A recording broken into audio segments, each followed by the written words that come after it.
Je m'appelle Ophélie Boismenu, j'ai 20 ans, je viens de Montréal et j'habite encore à Montréal. Donc j'ai grandi dans une famille très aimante, qui m'ont toujours supportée, puis qui ont toujours voulu me pousser à plus dans la vie, puis ils ont toujours voulu me supporter dans mes choix le plus possible. Ils ont toujours essayé de me questionner, de faire en sorte que je me questionne sur ce que je voulais faire dans la vie, sur ce qui est bien, ce qui est pas très bien. Et fait aussi mes parents ont une personnalité très différente l'une de l'autre, donc ce qui fait que je prends des choses de l'une comme de l'autre. La même chose avec des positions politiques ou la façon de voir la vie.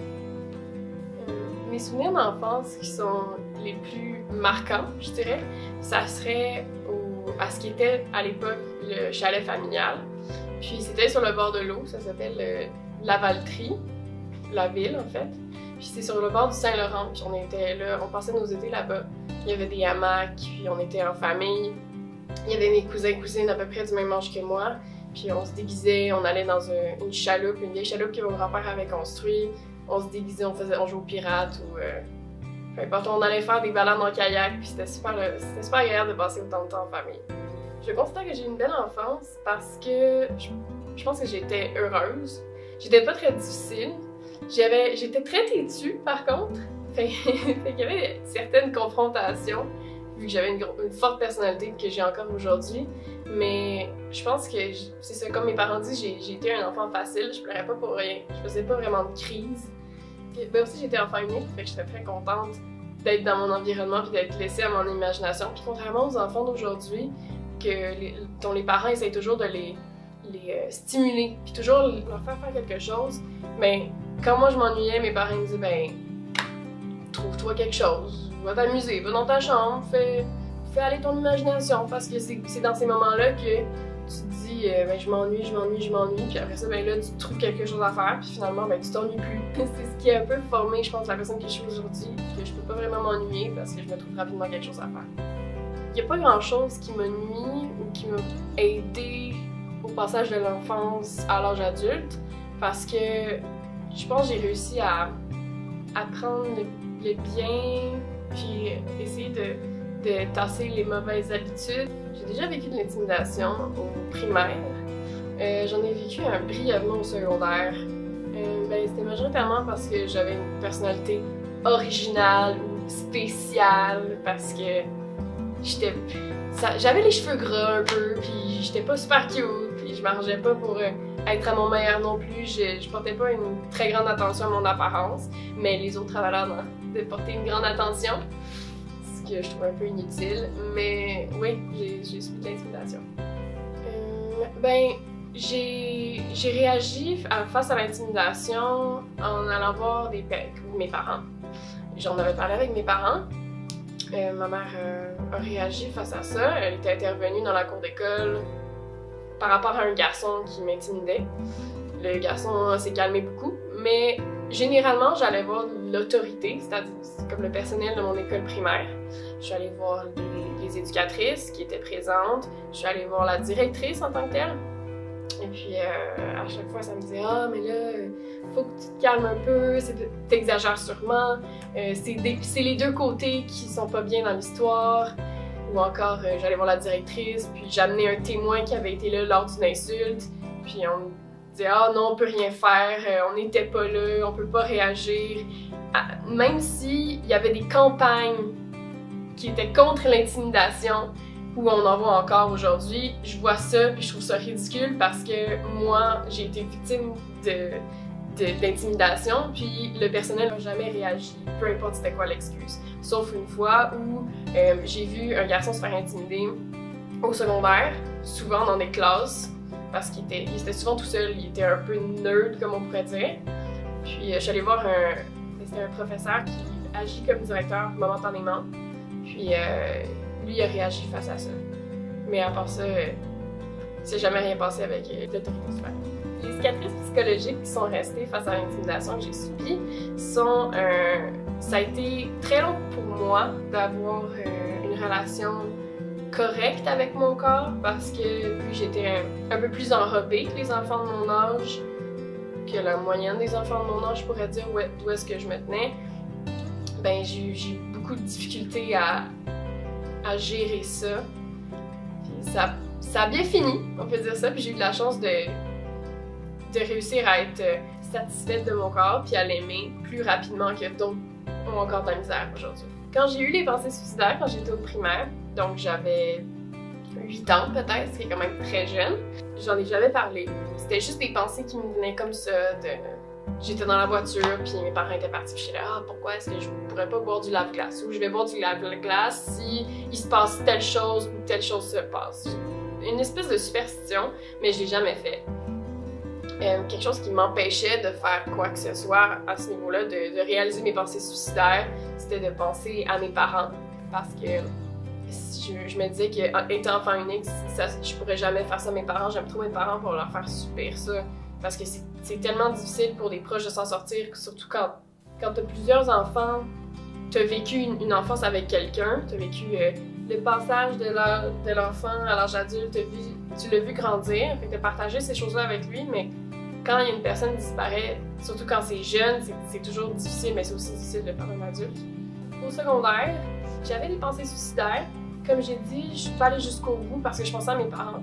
Mais j'en avais parlé avec mes parents, puis ma mère m'avait conseillé d'aller voir une psychologue, puis on est allé en voir, une psychologue de famille, là, je pense dire, on appelle ça un conseiller familial, je pense, quelque chose du genre, mais c'est une version psychologue pour amener les gens à pouvoir mieux communiquer l'un avec l'autre.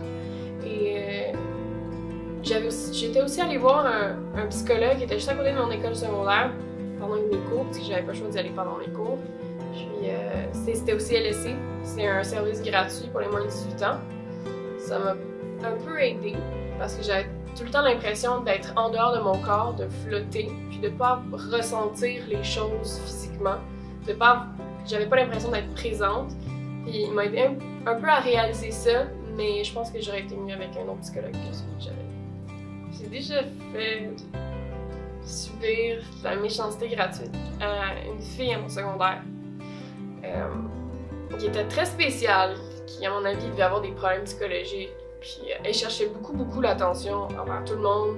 On avait entendu parler de choses qu'elle faisait, ou des gens qui sont venus la chercher pour faire des publicités de pornographie ou de lingerie.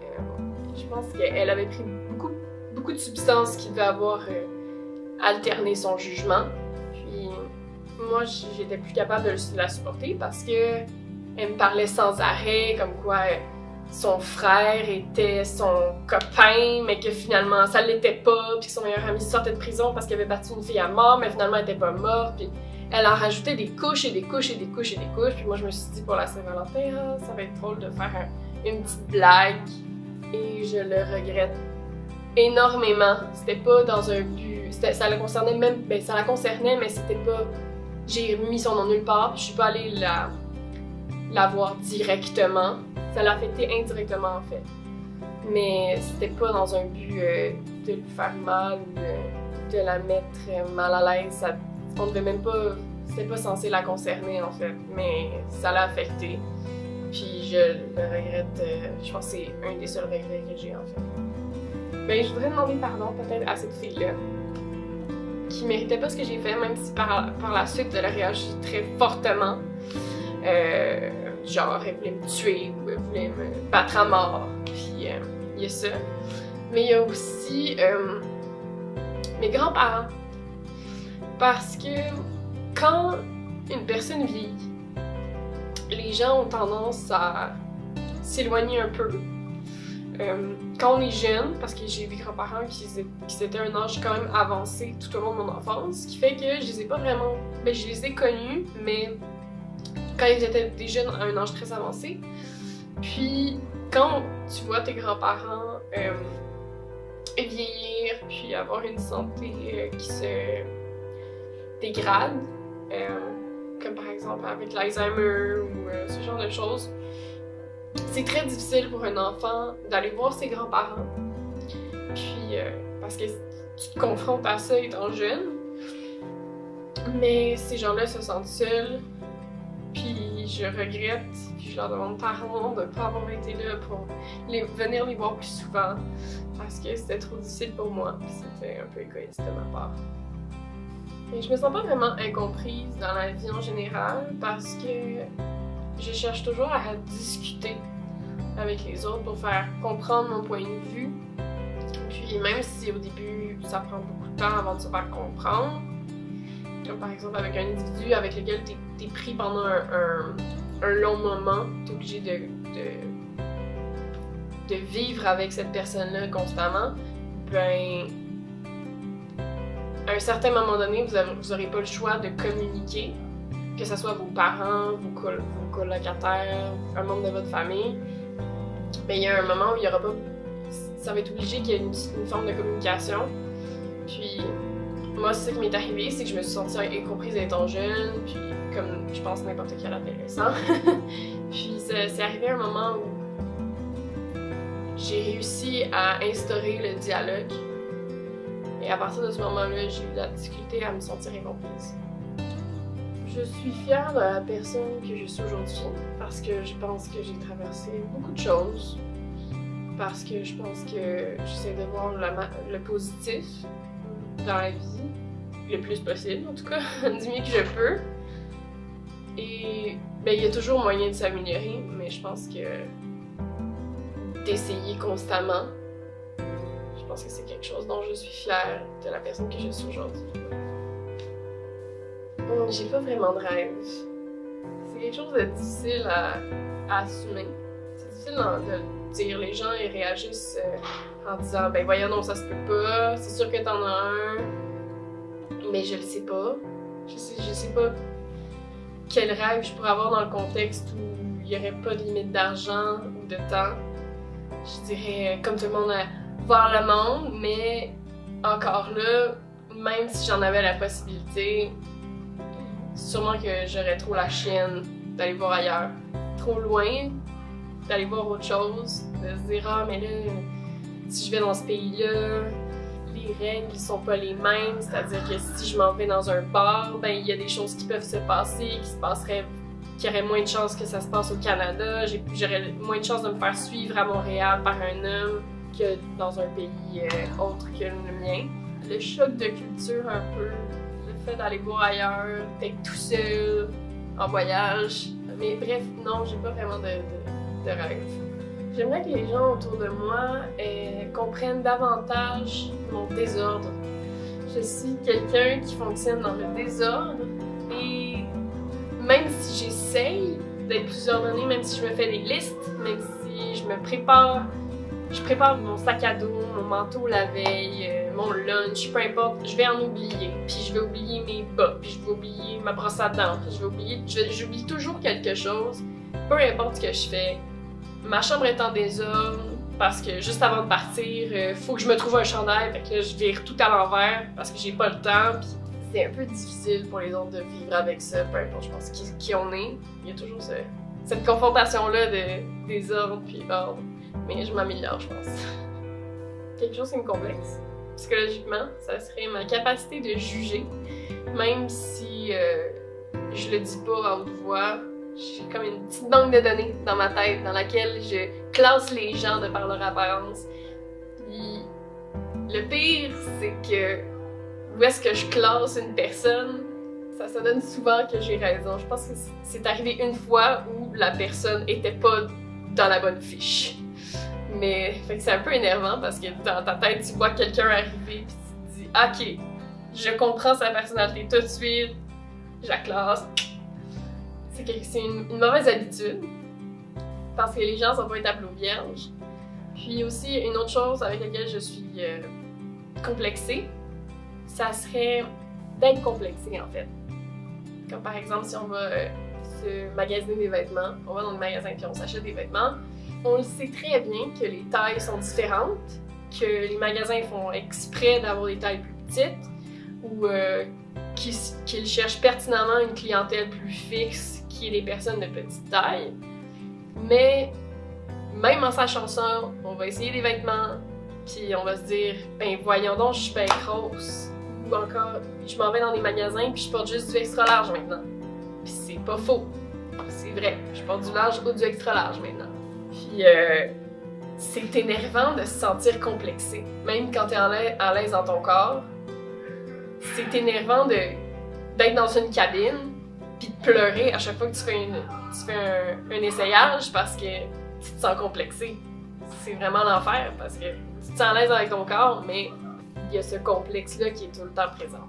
Ma dernière relation amoureuse n'a pas fonctionné parce que la personne avec qui j'étais... La relation a été assez brève, mais la personne n'a jamais été en couple avant et devait apprendre à vivre avec soi-même à travers un changement physique pendant l'adolescence, que ce soit physique ou psychologique, sûrement psychologique, comme n'importe quel adolescent. Et en étant seul pendant 18 ans, 17 ans, peu importe, on a de la misère tout de suite à voir quelqu'un 24 heures sur 24, puis vivre avec quelqu'un d'autre, c'est assez difficile. Il faut apprendre à vivre avec ça, avec quelqu'un. Et il y a ce moment, après le secondaire, où on se cherche. On essaye de comprendre qui on est, qu'est-ce qu'on veut faire dans la vie. On a tellement de questions qui se bousculent dans notre tête en même temps. C'est un âge où tu veux explorer, tu découvres toi-même. Moi, j'avais fait déjà ce chemin-là, mais l'autre avait besoin de le faire. On m'a dit que c'était pas moi, malgré tout ce qu'on voit dans les films, la phrase « c'est pas toi, c'est moi », mais là, on m'a juré que c'était vrai, puis que mon ex avait besoin de comprendre ce qu'il devenait, de comprendre ce qui se passait dans sa tête. Quelque chose de bizarre chez moi, ça serait que quand je suis stressée, quand je me réveille le matin ou quand je vais me coucher, souvent ma cire d'oreille devient un peu liquide, ou en tout cas je le sens.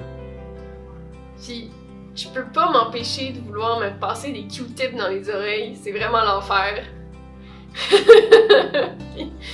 puis des fois, je trouve que c'est trop épais le Q-tip, fait que je le passe en dessous de l'eau vite vite. Fait que comme ça, c'est plus compact, c'est plus facile de rentrer dans l'oreille, puis c'est plus agréable avec de l'eau tiède chaude.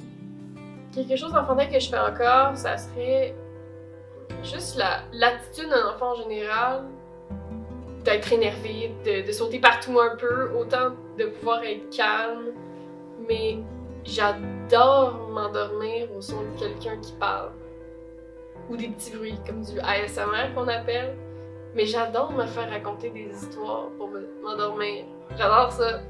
Ça peut être me raconter un film ou me raconter une histoire que vous avez déjà lue ou que un jeu de rôle de ASMR sur YouTube de quelqu'un qui est en train de te couper les cheveux. Ou qui passe un peigne devant une caméra, ça me relaxe comme ça se peut pas. Fait qu'un enfant, là, tu l'endors en le parlant, en lui racontant des histoires, ça serait ça. Quelque chose que les gens penseraient que je n'ai jamais fait, mais que j'ai déjà fait, je pense que ça serait la mutilation. C'est surprenant de dire quelque chose d'un peu négatif dans ce cadre-là, peut-être, mais les gens s'attendent pas à ce que ça ressorte comme ça, des choses crues de ce genre. Les gens sont surpris même si t'as des pensées suicidaires, même si souvent il y a des gens qui sont dans ces situations-là qui justement ont l'air de bien vivre.